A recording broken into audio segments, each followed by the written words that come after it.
Welcome to the Pure Prison Podcast, a Society First production.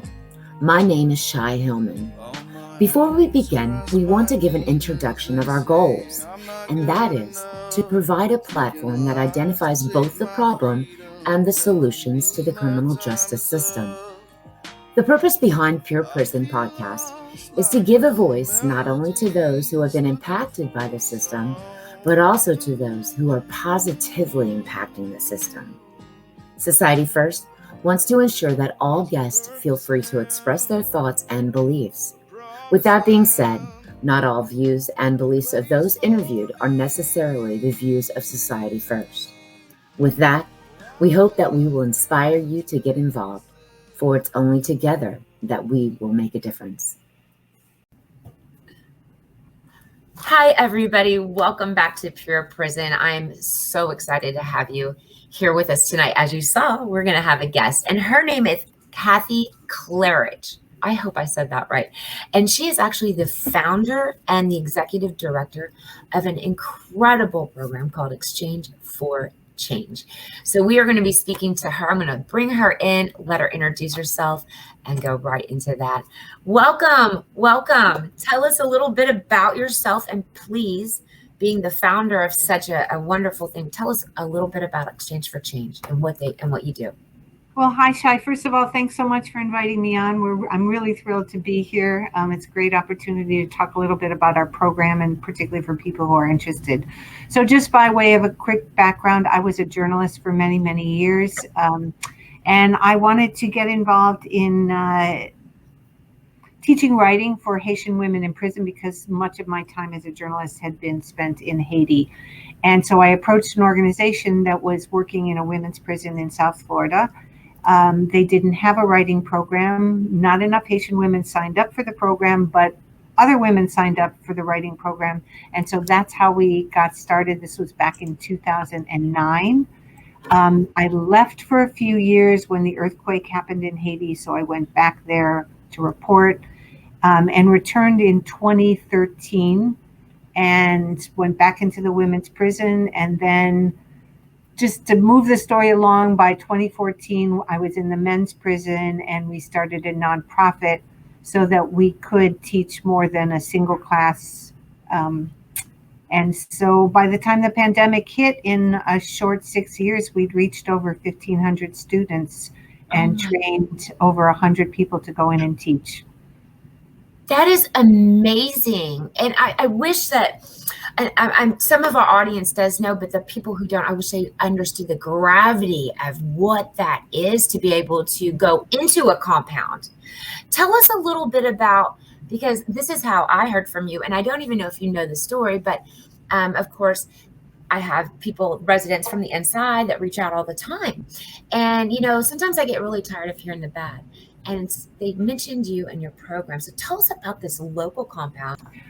Well, I think it's been life-changing for those of us who have had the opportunity to go inside, as well as our students. And it's, I think we both learned from each other. And it's really important for me to stress that our mission is twofold. One is to go in and facilitate education. We are not teachers. We are facilitating education that should be offered anyway, because we believe education is a human right.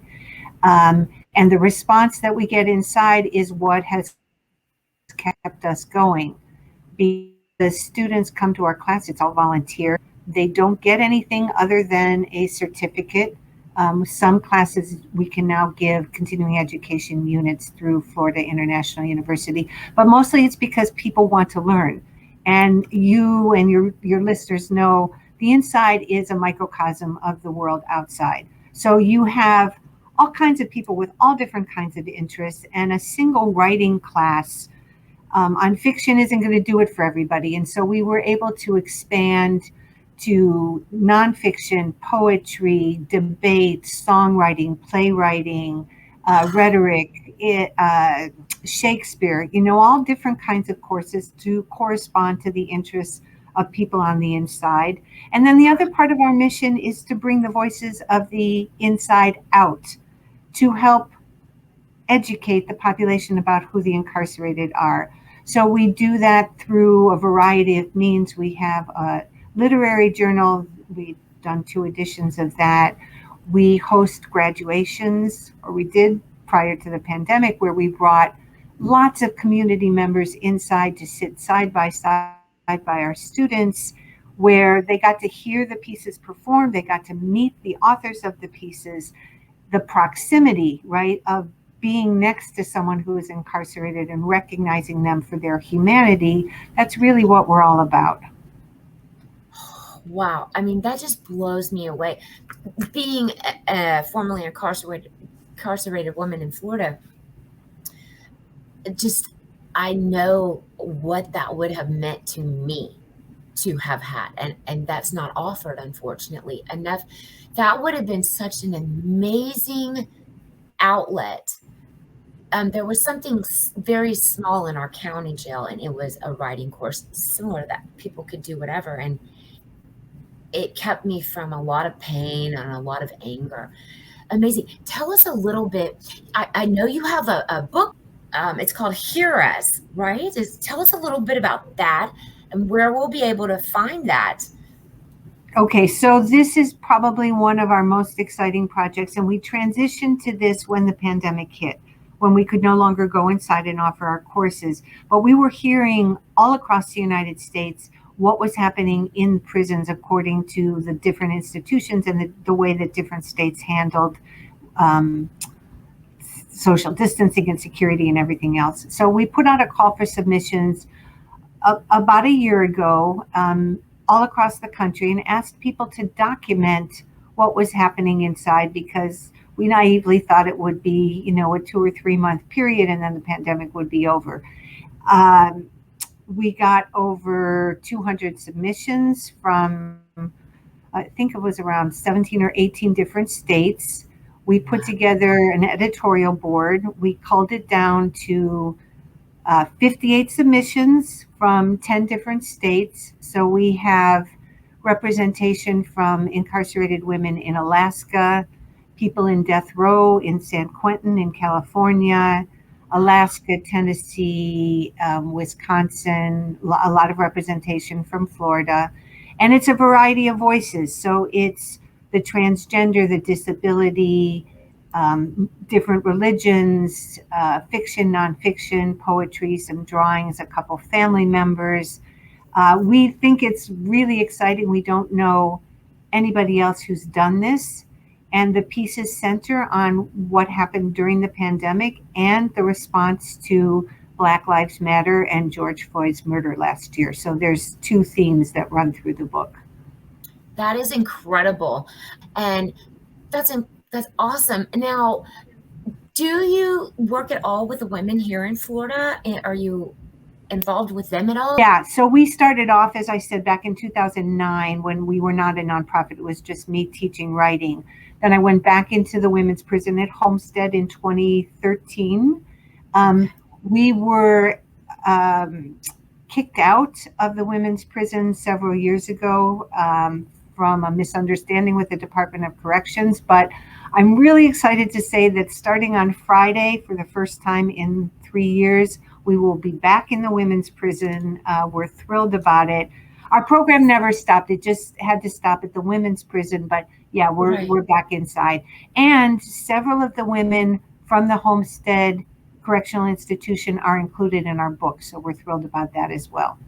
I cannot wait to promote this book for you. I know that it will be available online. How much will it be? Do you know? So it's $18.99, and it will be available in 2 different ways on Amazon. And pre-sale is already up and out, and we've already sold. So we're super excited about that. And we partnered with an amazing press called Disorder Press, and they usually do 1 book a year. We started communication with them about 6 months ago, maybe more. But the book just went to press yesterday. So we're absolutely thrilled. And you can buy the book directly from Disorder Press. For those of you who don't like to support Amazon, we always like to support smaller presses. So it's available with them as well. Well, I mean, I'm so excited about that. And especially now that you get to go back into the women's prisons. Let me know if you need any help. I love spotlighting people like you. This is how did this passion, how did this all did it stem from your journalism and seeing a need in my father was a missionary and his favorite place to missionary was Haiti. Shai, I mean, it's a really good question, and I can't say that it was any one thing. I'm kind of old now, and I think it's an accumulation of life experiences. I didn't know people from Haiti growing up. I also didn't know people who were incarcerated growing up. And I say this, and I think it's really true. My first real journey into adulthood, even though I was an adult, was I grew up in Haiti. I learned so much about myself and how to relate to people and understanding politics and culture and, just all the differences in the way that where we were lucky enough to be born or unlucky enough to be born and what you can do with what is presented to you. And then when I went into the prisons, it was a whole other world. And as a journalist, I spent, nearly 30 years telling people stories. And I wanted the people I was working with in my classes to tell their own stories. And when I recognized the humanity inside and the kindness and intelligence and diversity of the population inside, I think it fueled my passion for other people to learn what I was learning at the same time, but not learning through me, but learning directly from the people. I absolutely love it. And that falls right along in line with what I believe. I believe everyone has and needs to have a voice. Everyone deserves that. That this is a social issue too. I believe that society, at the point that we've come with prisons and what's going on in the world, this is a social issue. It's a human rights issue. It's all of that. It's balled all up into one. And thank you for being open minded and and dissecting and digesting what was going on in the world around you and doing something about it. I commend you. I love it. So what are your future plans? What's next? What's the next thing that you're going to be doing? Well, so the biggest thing is that we're going back inside to teach, right? We've been outside now since March of 2020. Our in-person classes will start up at the end of the month. We'll be in 3 or 4 local institutions. The one advantage and the only advantage that we had from the pandemic was that a lot of our students got transferred to places around the state. So we're trying to start little projects inside prisons across the state of Florida as opposed to just South Florida, where our graduates from the program are actually going to be teaching courses for us. We're sending them curriculums and we're starting Exchange for Change branches across the state. We're going to continue to promote the book. We have a literary journal called Don't Shake the Spoon. We're collecting pieces now for what we hope will be our 3rd edition that will probably come out at the end of the year, beginning of next year. We have a prison poet laureate. So if people are interested in finding out more about what we do, they should definitely go to our website, which I'm sure you'll share with them, but it's exchangeforchange.org with hyphens between the 3 words. And you can read the poems from our current prison poet laureate. We are really all about bringing educational opportunities inside and then bringing the voices of the incarcerated outside. So those are some of the ways that we do it. And I'd be really remiss if I didn't talk about our academic partners. So let's say, Shai, you were attending a course at Florida State and your class and my class read the same thing. So let's say we're reading a short story. You write a response to the short story. My students write a response to the short story. And then we exchange papers. So you may be communicating with one of my students. You would be communicating with one of my students. And all semester long, you continue this communication. So we are bringing the voices of the incarcerated to the classroom in academic institutions. And we are providing our incarcerated students the opportunity to be heard, recognized, valued. As you know, they spend 20 some hours a day being nothing other than a number, but when they're in the classroom, they are a student and their voices are valued. So we have great partnerships with University of Miami, Florida International University, Miami-Dade College, and we're constantly looking for more partnerships. So if there's listeners out there that have instructors in academic institutions that they think might be interested in working with us, by all means, let us know. We're always open for more connections. If I hear of anybody or if they come my way, I'm sending them to you. Don't be mad because there might be a lot. And I also would love to partner with you and just blowing this up. Let me know when your books come out. We will definitely share here. We're about out of time, and I want to just thank you seriously from the bottom of my heart. What you just said, it gives them value.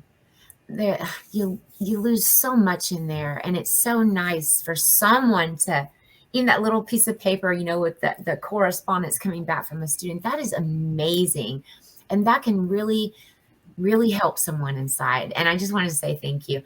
I'm very proud of you. I'm glad to have met your acquaintance. Guys, please check it out. It is on the bottom. We're going to put it up again. It is www.exchange-for-change.org. It's all going to be there. I'm also going to be posting the link for the distributor, the press that she has done her book through. It's going to be in the description. Please like and subscribe. Kathy, it has been a pleasure. Once again, thank you so much for joining us today. You're welcome. Thanks so much for the invite, Shai. You're so welcome. All right, guys, that about wraps it up. I hope you have a blessed day or evening whenever you're seeing this. Check them out. Exchange for Change, doing great things. Buy that book. It's for a great cause. All right, guys, I'll see you next time.